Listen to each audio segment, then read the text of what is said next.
Nas garras, nas garras. Pare, outros. Vamos lá, isso, certo. Agora, em 2 minutos, tudo vai passar.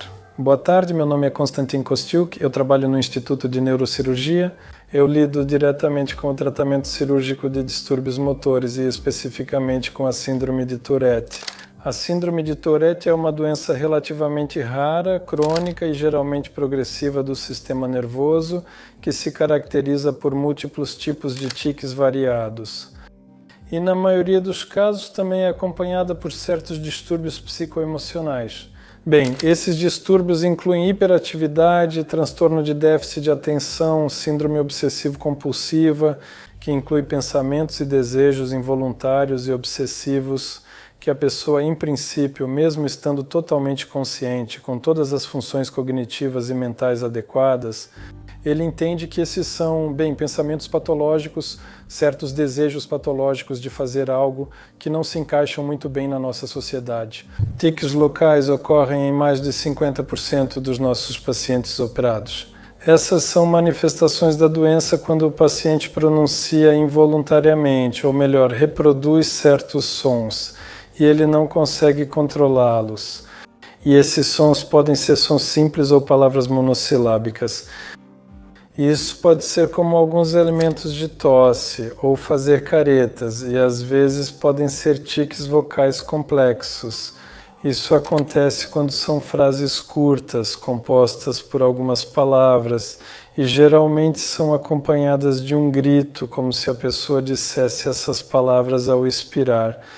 E a coprolalia, que são os palavrões, entre esses 50 pacientes, provavelmente apenas alguns poucos apresentaram, ou seja, de todo o grupo de pacientes operados, cerca de 10 a 15%, com certeza. Não é o sintoma mais comum.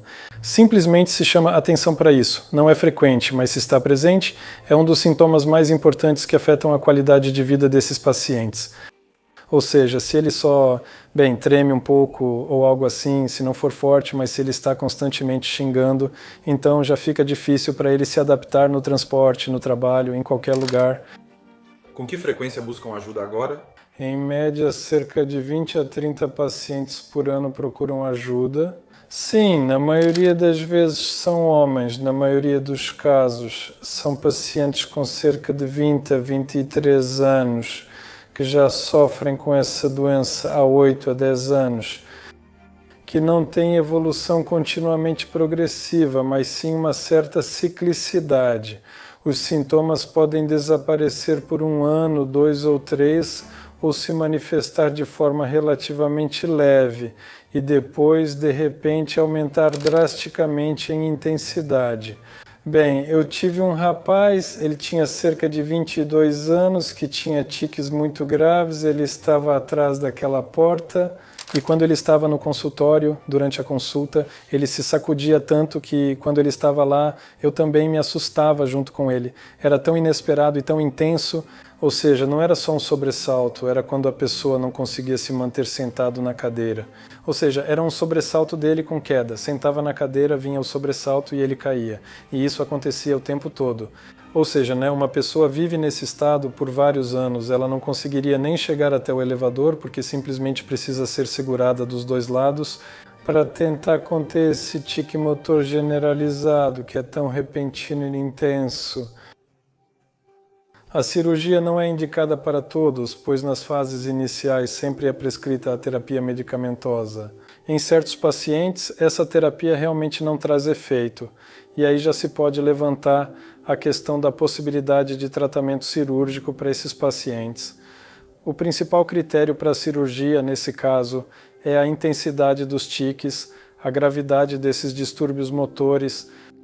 O paciente não consegue controlá-los, não consegue lidar com eles, eles podem surgir em qualquer situação, independentemente do seu estado emocional. Chega ao ponto de que podem ser tiques tão graves que levam até à autolesão, pode haver espasmos, por exemplo, se machucar, bater em algo, lesões muito frequentes nos membros e na cabeça. E, claro, isso é, eu diria, uma verdadeira tragédia para o paciente e para seus familiares, considerando que suas funções intelectuais e cognitivas estão totalmente preservadas.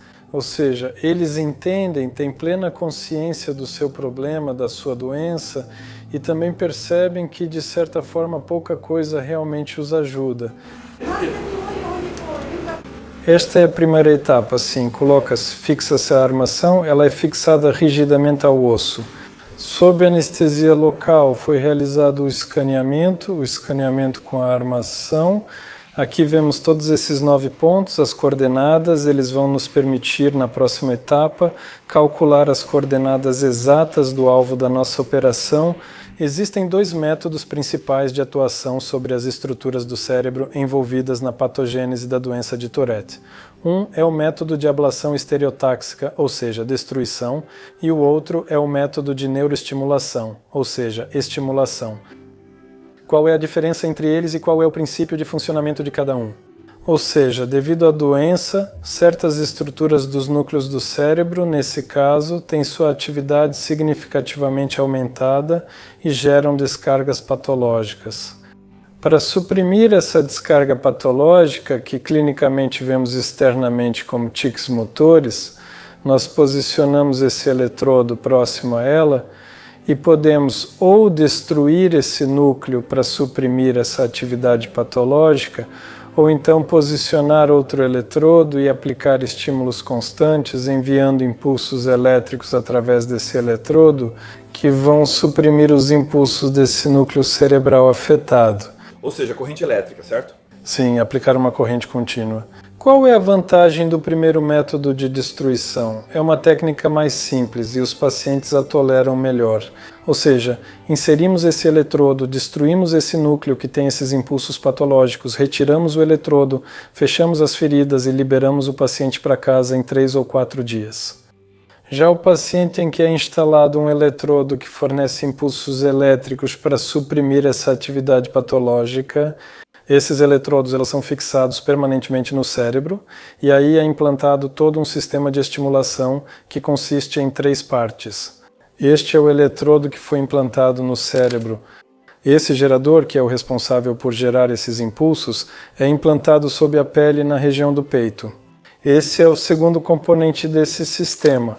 O terceiro componente são os fios que conectam o sistema sob a pele desse gerador até os eletrodos no cérebro. Os sistemas modernos permitem recarregar os geradores através da pele e esses sistemas, em princípio, duram de 15 a 25 anos. Este é o cérebro. Aqui entendemos esses núcleos, isso aqui está destacado. Para onde precisamos direcionar esse eletrodo, este é o plano da operação. A destruição desse núcleo livra o paciente da síndrome de Tourette, dos tiques motores e vocais. E aqui o nosso eletrodo está exatamente nesse núcleo. Ou seja, cada um desses, o verde, o vermelho, o rosa, todos são diferentes núcleos envolvidos também na patogênese da doença de Tourette. No entanto, agir sobre esse núcleo amarelo, sobre esse núcleo aqui, é algo específico e permite eliminar os sintomas da doença. Aqui ele está em tamanho ampliado. Na imagem real ele mede 3 por 6 milímetros, para que vocês entendam o nível de precisão. E se houver um desvio de meio milímetro ou 1 milímetro para o lado, pode ocorrer dano à cápsula interna, onde passam os feixes responsáveis pelos nossos movimentos. E o paciente pode simplesmente ficar paralisado. Se no paciente com síndrome de Tourette predomina o quadro psicoemocional, se no quadro clínico da doença domina o transtorno psicoemocional, o transtorno obsessivo-compulsivo, ideias obsessivas, comportamento incontrolável, então o impacto em certas estruturas do cérebro permite corrigir melhor essas alterações de caráter psicogênico.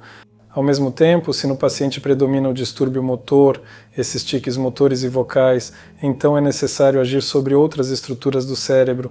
Nós explicamos e entendemos que atualmente não existem métodos para curar essa doença, seja por via medicamentosa ou cirúrgica. No entanto, uma regressão significativa dos tiques ou o seu desaparecimento completo melhora consideravelmente a qualidade de vida desses pacientes.